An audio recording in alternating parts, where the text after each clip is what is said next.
सोचिए जरा, 9 बहुत ही अनुभवी हाइकर्स बर्फीले पहाड़ों में निकलते हैं और फिर कभी वापस नहीं आते। अपने पीछे वो छोड़ जाते हैं तो सिर्फ एक ऐसा भयानक और अनसुलझा रहस्य जो आज तक लोगों के जहन में है। आज हम रूस के इतिहास की सबसे डरावनी और उलझी हुई पहेलियों में से एक को समझने की कोशिश करेंगे। यह है 1959 की द्यातलोव पास घटना। चलिए सीधे उस सबूत पर चलते हैं जो आज भी किसी के भी रोंगटे खड़े कर सकता है।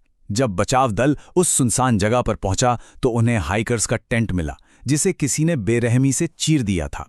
लेकिन यह किसी जानवर का काम नहीं था।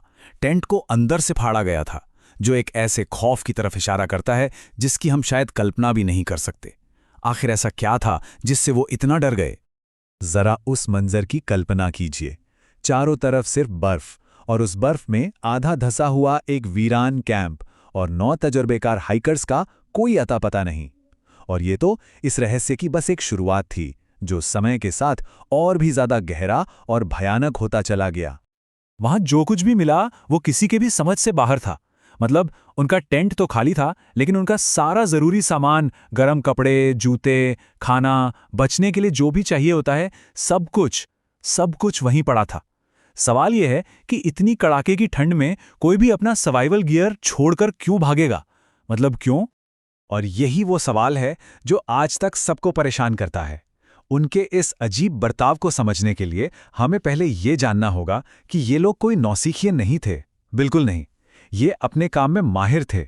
तो आखिर वो कौन सी चीज थी जिसने इन प्रोफेशनल्स को बिना किसी तैयारी के सीधे सीधे मौत के मुंह में धकेल दिया? हाँ, ये बात दिमाग में रखना बहुत जरूरी है। ये कोई शौकिया लोगों का ग्रुप नहीं था जो बस मौज मस्ती करने निकला हो। ये सब के सब मंझे हुए स्कीयर्स थे और ऐसे मुश्किल हालातों में जिंदा रहने के एक्सपर्ट्स थे, जो इस तरह के अभियान की हर चुनौती के लिए पूरी तरह से तैयार थे।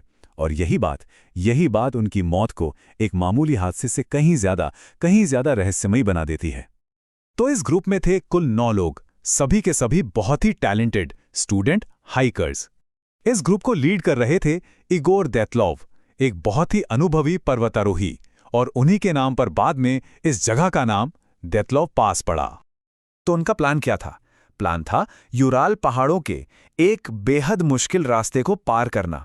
और देखिए, वो लोग ऐसी बर्फीली जगहों के आदी थे, उन्हें अच्छे से पता था कि खुद को कैसे बचाना है। लेकिन इस बार उनका सारा एक्सपीरियंस, उनकी सारी तैयारी, कुछ भी काम नहीं आया। अब हम इस मामले के सबसे ज्यादा परेशान करने वाले हिस्से पर आते हैं, जब उनकी बॉडीज मिलनी शुरू हुई। और यहीं से ये कहानी एक मामूली ट्रेजेडी से बदलकर कुछ ऐसा बन गई जो बेहद डरावना और समझ से बिल्कुल बाहर था। तो जो पहली कुछ बॉडीज मिली वो कैंप से थोड़ी दूरी पर थीं, और वो भी सिर्फ अंडरवेयर में।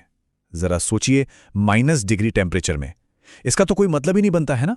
और जैसे जैसे बाकी बॉडीज मिलती गईं, कहानी और भी ज्यादा भयानक होती चली गई, क्योंकि बाद में जो लोग मिले उन्हें ऐसी चोटें आई थी जिनका कोई लॉजिकल एक्सप्लेनेशन था ही नहीं। और यहीं पर यह पूरा मामला साइंस और लॉजिक की हर हद को पार कर जाता है। ऑटोप्सी में पता चला कि कुछ हाइकर्स को बहुत ही भयानक अंदरूनी चोटें आई थी। मतलब खोपड़ी में फ्रैक्चर, पसलियां पूरी तरह कुचली हुई, लेकिन उनकी स्किन पर एक खरोच तक नहीं थी।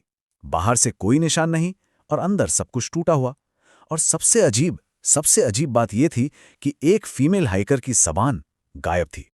जांच करने वालों ने कहा कि ये चोटें बिल्कुल वैसी थीं जैसी एक तेज रफ्तार कार एक्सीडेंट में लगती हैं।